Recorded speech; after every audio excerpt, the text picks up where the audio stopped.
Hi, everyone. Today we're with Director Werthiem, and he's the director of the Quincy Institute of, I'm guessing, Foreign Policy. And well, we're here to talk about his book, Tomorrow the World, a very, very suggestive book. Actually, three of our last speakers suggested your book, including Professor Kang. So really nice. And so as my first question, because I know some of us haven't read the book yet, I would like to ask you, what do you think the three most important concepts of your book are? Well, I can tell you two for sure, and that is isolationism and internationalism. What my book does is try to understand how did Americans come to think of the role of the United States in the world through those terms. And it turns out, first of all, that isolationism just wasn't a term anyone thought to use to describe the United States or to describe a group of Americans with any consistency before the 1930s. So it was only in the 1930s that that term came into widespread usage, and always as a term of opprobrium, as an epithet directed against another set of Americans. And it was against the specter of isolationism that internationalism was reconstructed, reconceived, harnessing its old roots in opposing a system of power politics and war that Americans identified with Europe, most of all, but also the Eurasian landmass. And against isolationism, internationalism, therefore, by the end of World War II, became a term that allowed Americans to believe that they could dominate the world politically and militarily, and somehow also be leading the charge to cooperate in the world.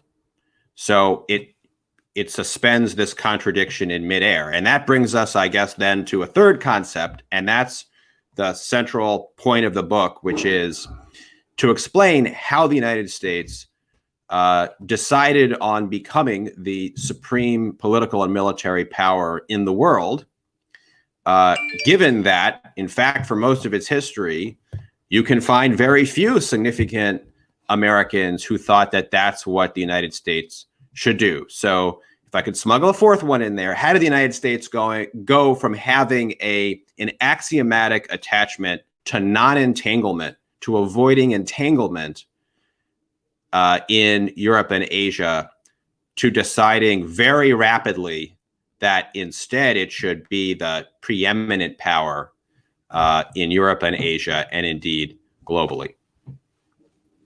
I think I could smuggle a fifth concept in as well, because I think one of the leading themes of your book is that you're rather against the Pax Americana in some sense. You're against American interventionism, if I'm not mistaken.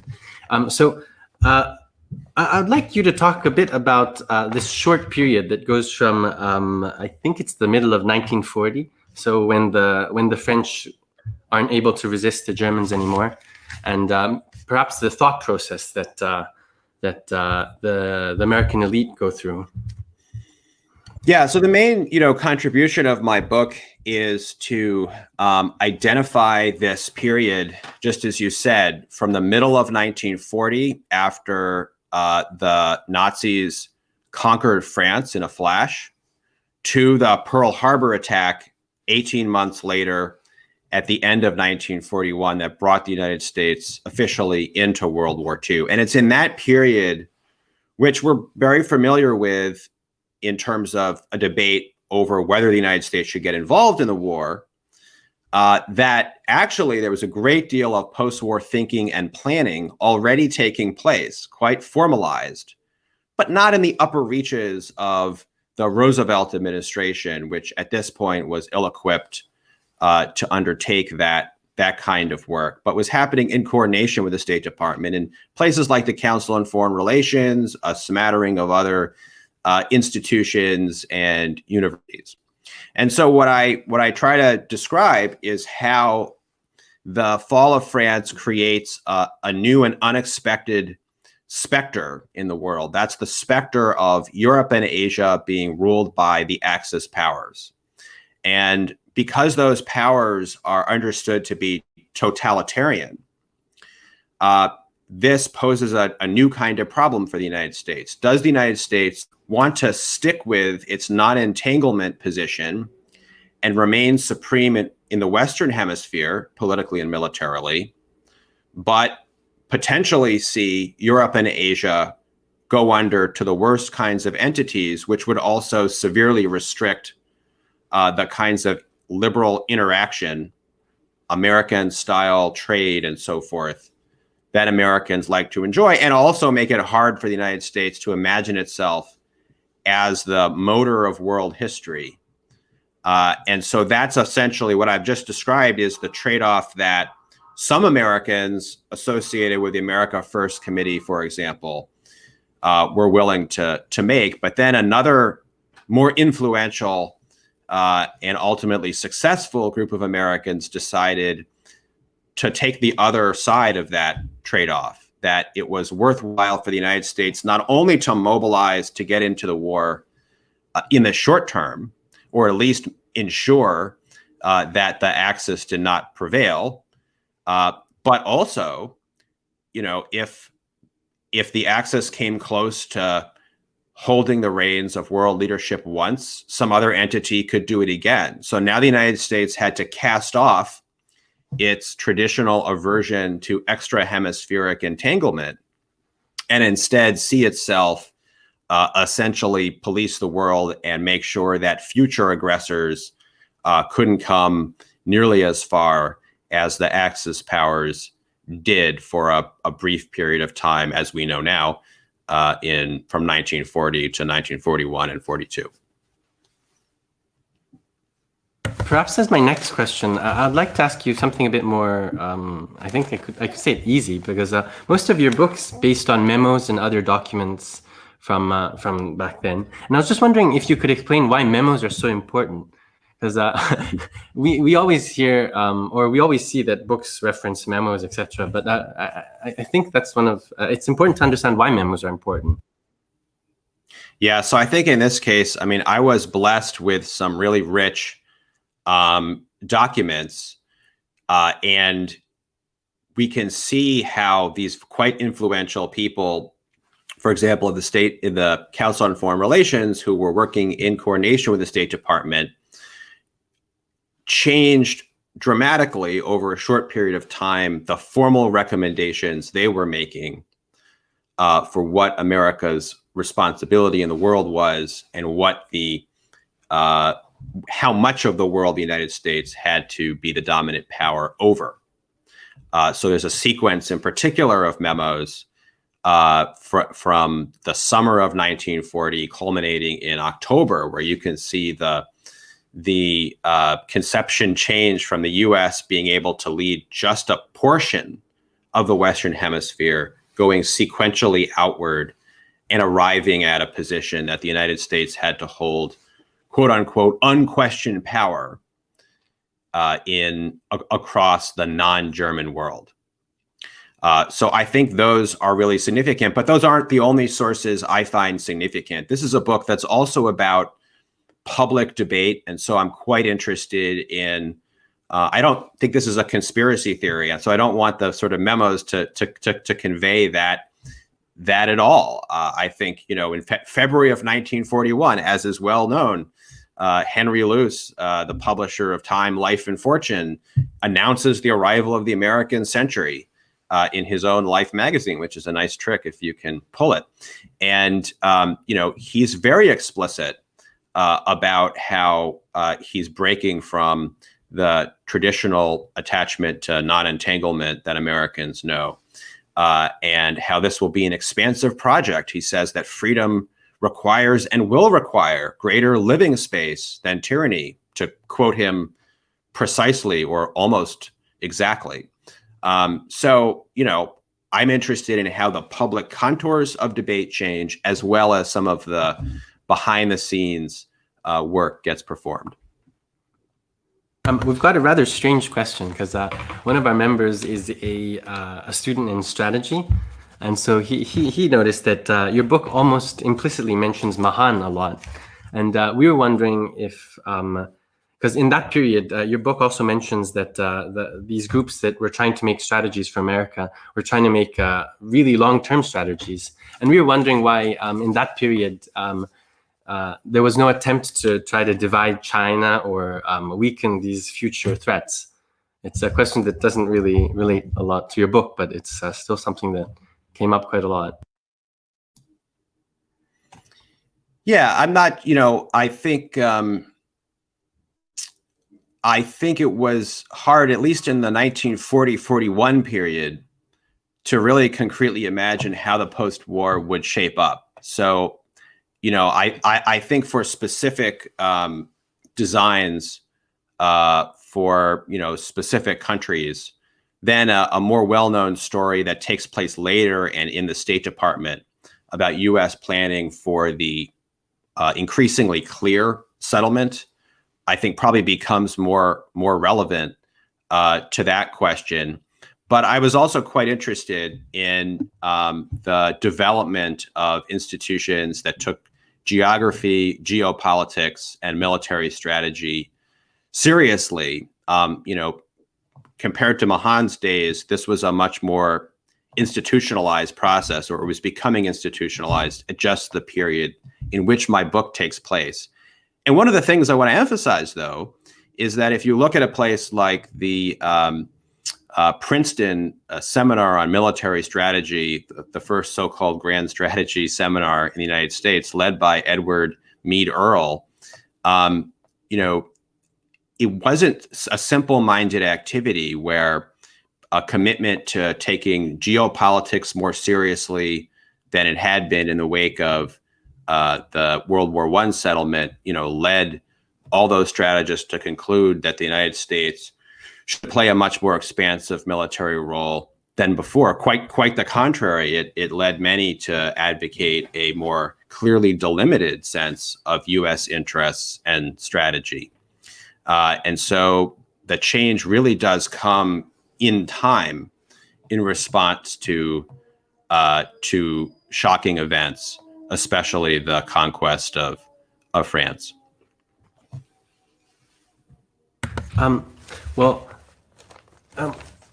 In your book, well, I'm not sure if I could say you observed, but in one passage you mention how American thinkers thought that since Britain was defendable, maybe America would be defendable too, because America has two oceans. And I was just wondering if you could talk about the transition from that thought process to oh God, we have to defend ourselves thought process. Yes, so this is very interesting. Initially when France falls, the assumption is that sorry, I think I froze for a moment there on the screen. So the assumption is that the Nazis have somehow discovered the secret of offensive warfare. And so surely they'll now proceed to conquer Britain, perhaps take the British fleet. What might that mean for the British Empire? But then things start to change by the fall, when the Channel ends up mattering a lot. Britain is able to hang on, and there are ebbs and flows, obviously, over the course of the next 12 plus months.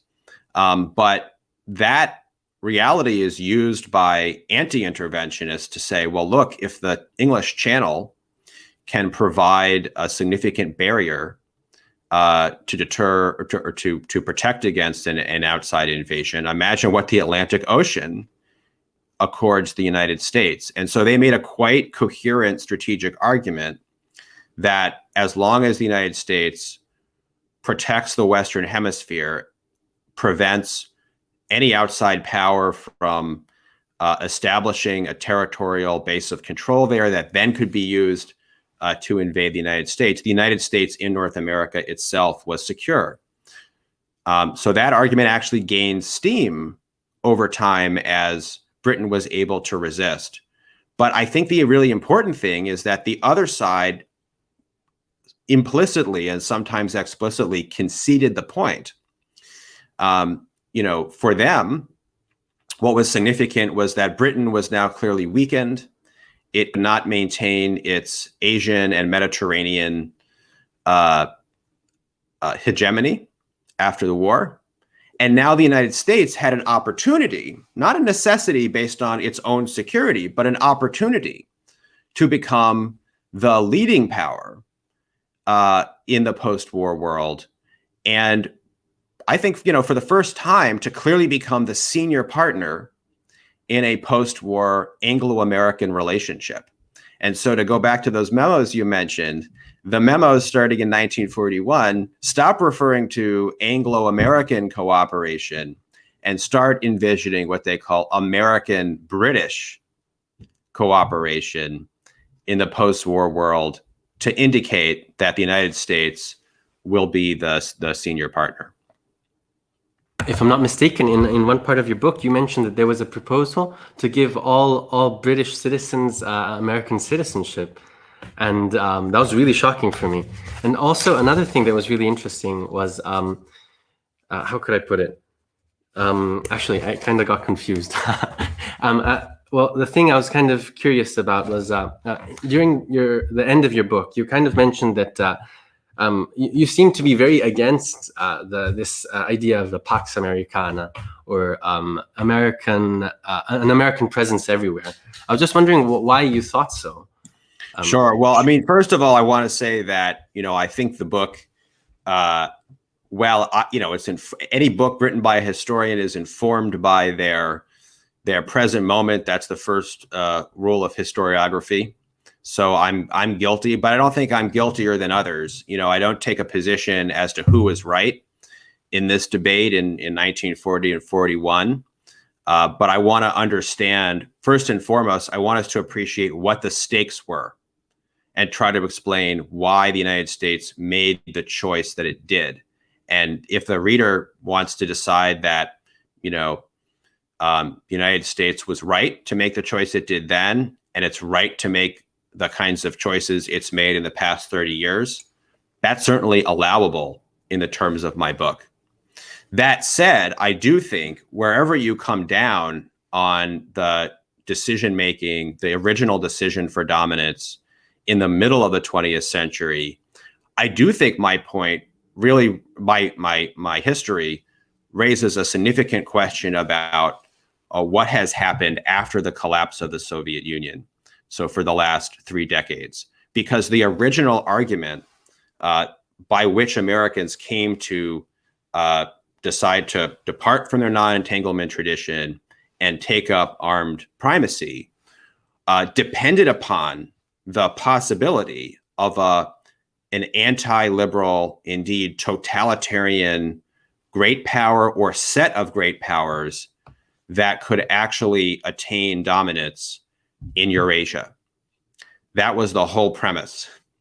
And that premise surely disappeared after the collapse of the Soviet Union. And yet the United States remained committed to primacy, indeed set itself on a course to increase its military commitments and ultimately also its military interventions relative to the even the Cold War.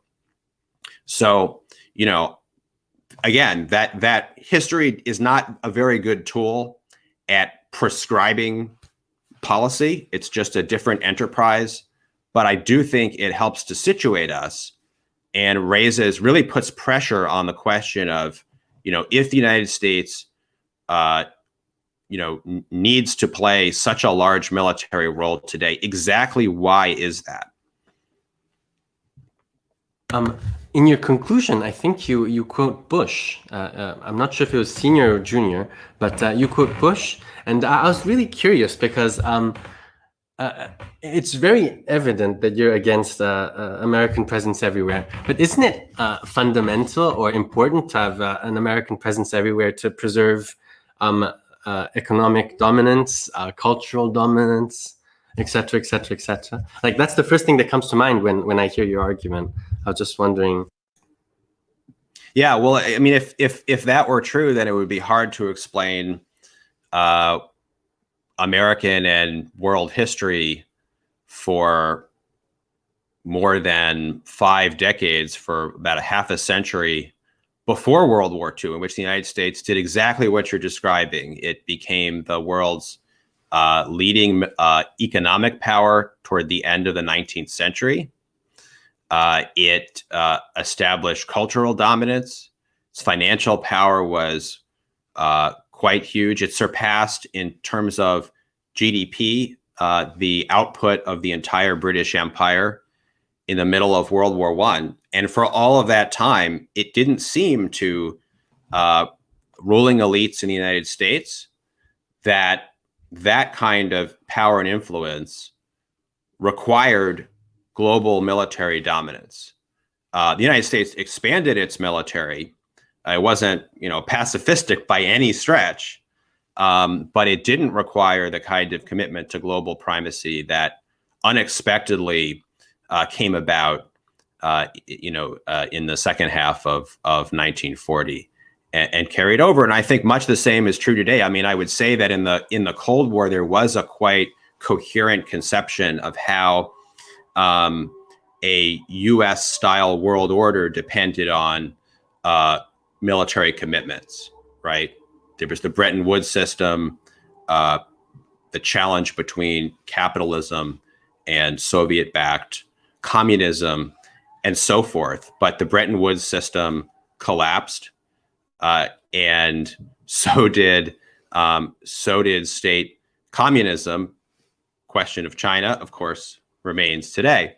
But I think it's actually quite hard to see how it is that U.S. cultural or economic influence, or even the world's stability in those regards, depends upon U.S. military hegemony, where it's quite clear to see how U.S. military hegemony actually has led the United States to obstruct engagement by sanctioning, embargoing so many countries. So I think in that sense, the commitment to military dominance has actually begun to obstruct the very things it was instituted to preserve. So basically, you're saying that there was a period when America had cultural and economic dominance without a military. Therefore, it's not necessary to have a military. Okay. Just without global military dominance. The United States had a strong military and became a great power indisputably by the turn of the 20th century. Not a pacifistic country, nor do I think the United States should, eliminate the military or anything like that. No, the United States should have a strong military capable of defending the United States and its vital interests. And I'm for maintaining a nuclear deterrent, which I think only strengthens that role. But there's a huge difference between that and a commitment to global military dominance that we've seen for 3 decades. I keep getting the question because recently quite a few books have come out on China's rise, etc. I was just wondering if you could give us one of your predictions, because it's obviously linked to your book in some way. So, well, I think what the book most directly has to say about this is whether China will become, for the United States, a successor to the Axis powers and Soviet-backed communism, which, first of all, it requires basically 2 things. First, it requires China to be or be perceived as essentially totalitarian. So Chinese power and influence is incompatible with the kind of power and influence and order that the United States leads and engages in. That hasn't sunk in yet, though we've seen a lot of movement in the last 4 years or so toward depicting China in that way, talking about decoupling to a much, much lesser degree, trying to separate certain kinds of technologies between the United States and China. But that's an ongoing question. then I think it requires China to engage in armed conquest, or in the American mind, to imagine that China is engaging in armed conquest, or might begin to do so on a huge scale, such that, again, it raises this kind of specter of world domination. So, to my mind, Chinese behavior and the nature of the Chinese system doesn't meet those thresholds, at least not yet. And perhaps that's part of the reason why the so-called Cold War that's been brewing now between the United States and China has been so performative. It's been so rhetorical, with both parties not actually disentangling their relationship in much of a meaningful way. And with the military relationship, again, it's worrying enough. Don't get me wrong, but where are the tangible breaks from the past? We haven't seen it yet. Before I let my friend Luca ask a question, I just wanted to say that 3 of the 11 aircraft carriers are enough to stop any Chinese expansionism. At least that's what I read some time ago. So, sorry. The floor is all yours, Luca. Hi, nice to meet you. My name is Luca. I work for the ECB. And I wanted to ask, now that, a few weeks ago, China's fleet surpassed that of the United States in terms of total number of vessels, but not in terms of tonnage. Anyways, how do you see the US being expelled from China's backyard, affecting its strategic long-term strategy? Right. Okay. So I should say none of what I'm going to say now, and have been saying for a little while, depends on the analysis of the book, and that's fine. But I want to make that distinction. I just don't think we've really seen a Chinese effort yet to displace the United States, even from the region of Northeast Asia, let alone on a global stage. So I think that fears about that are, if they're oriented toward the short term, they're overblown. If they're fears about the longer term, fair enough. But then we also have to engage in the full reasoning about those long-term scenarios. We have to ask, why might China not engage in that behavior? What can the United States and its allies and partners do to get us into a kind of self-fulfilling prophecy, where it does become a kind of zero-sum contest? And so we want to make sure that we're not bringing about the very outcome that we fear. I think that's what I would basically say about the matter. The thing that's most worrying in the short term, I think, is the issue of Taiwan, where experts have a range of views, some of them quite alarming, some of them less so, about the balance of forces with respect to Taiwan, even in the short term. But one thing that we're not seeing terribly much of is a Chinese attempt to replicate the kind of political military power that the United States has. We're not seeing attempts to have formal alliances, as the United States has done. We're not seeing many bases around the world for the purposes of power projection. We're seeing some moves in those directions. So it's important to watch those for sure. But I find some of the heavy breathing about this issue to be perhaps the most worrying thing from a U.S. perspective, because I worry about getting us into a kind of self-fulfilling prophecy where it becomes U.S. power and Chinese power mutually exclusive, and there's a whole range of U.S. interests, including with respect to climate change, that would ill serve. Yeah, I asked you specifically the question because I see some connection with the U.S. kind of underestimating, Soviet expansion into Eastern Europe following as kind of parallel with China slowly expanding throughout the South China Sea and to other small powers in the area. Yeah, I mean, I think there are a lot of limits to that analogy. The Soviet Union stood officially for world revolution and the triumph of communism everywhere. Coming out of World War II, there were active communist parties in Western Europe.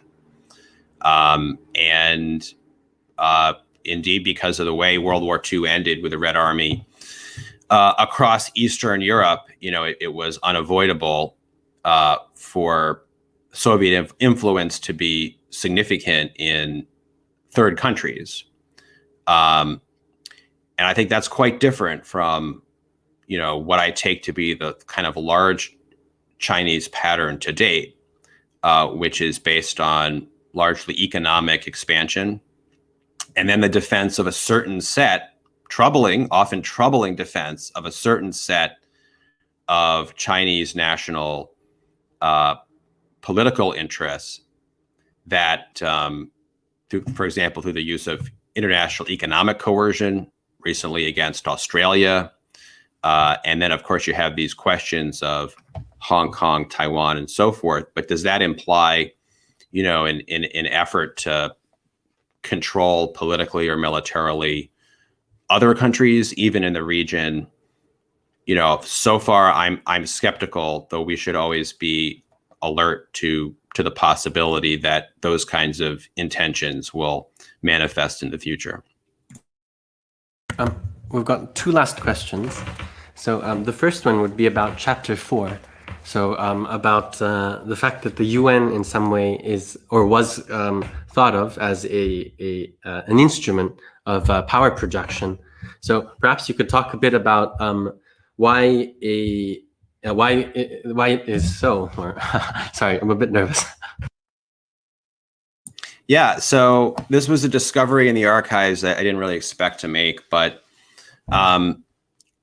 as I was looking at the documents from the State Department post-war planners, first of all, I had observed that up to 1942, the very reason why U.S. global military dominance came to be valued was precisely that U.S. elites believed that international organizations had failed. And nothing like the League of Nations could possibly supply the muscle behind international law and order. So the United States, in combination with some other junior partners, namely the British Commonwealth, should do that. So why then was the UN created in the first place? This now became a question for me. And I saw that there was a concrete decision made by the State Department planners in the spring of 1942. And what was paramount in their discussions was their concern that the US public would not sign up to the burdens of military leadership after the war, right? It would revert to its so-called isolationism. And isolationism was a slur, but there was something real about this concern, which is, yes, what they were proposing was a true departure from U.S. tradition. And so they found, some kind of world organization with every state a member to be in a crucial part of an effort to repackage internationalism as a project of U.S. dominance. So working through the United Nations, suddenly the United States would be able to act as though this wasn't just a, power political scheme where the US was acting like other empires past, But the United States was helping to usher in what we now call a rules-based order with common participation, but crucially, not much common control. The last question would be, what do you think about director Corey Schake's idea of a safe passage, or the fact that the British, in a way, gave their power to the Americans? She's our next guest. That's why I'm asking. Oh, great. You'll have to hear from her. I think, clearly that option isn't on the table for the United States today. And if it were, then, perhaps there'd be an escape from what could become a really vexing dilemma if China continues to rise and becomes more aggressive in the way it promotes its interests. I don't think we're there yet, but the United States doesn't have the ability to make a safe passage to another like-minded power, as the British did. That said, I think there are a lot of things we can do, and we can do confidently, regardless of what happens in East Asia. It's very hard to see how U.S. dominance is necessary in the Middle East. I think both the United States and the region would be much better off if the United States moved fairly rapidly to wind down its excessive affiliations with one half of the region, lose the other half as an enemy, and if it possibly can be done, to draw down the U.S. military presence, not just in terms of combat, but also in terms of basing in the region. It's just not credible that any power could dominate the Middle East at this point. And the United States should welcome a balance of power in other places. That serves its interests just fine, rather than insert itself into the balance of power and thus into so many local conflicts. And in Europe, again, there isn't necessarily one power to provide a safe passage, but there are a lot of powers. It kind of boggles the mind to me why it's not just low-hanging fruit to make Europeans responsible for the security of Europe and significantly diminish if not eliminate the U.S. role in NATO. The most important thing is to not make the United States a security guarantor of Europe. And if not now, when? What are the better conditions that we can possibly imagine? I mean, it should have been done in the 1990s. Those were the absolutely ideal conditions. But still, Russia is not going to conquer Europe in the way that the Soviet Union, once had capability to do and some degree of intention to do. It is just not possible. And at this point, I also fear that the expansion of NATO is beginning to cause conflict that doesn't serve Europe well, rather than even plausibly prevent it. So those are major areas where I think that American policymakers should rediscover an appreciation for multipolarity and balances of power. And that doesn't depend on tackling some of the dilemmas that the East Asian situation throws up. Thank you for being so generous with your time. Initially, it was supposed to be 20 minutes, but it was, thank you so much for your time. My pleasure. These were excellent questions. So it was my pleasure to have this conversation. Thank you. Take care. Thank you. Bye-bye. Bye-bye.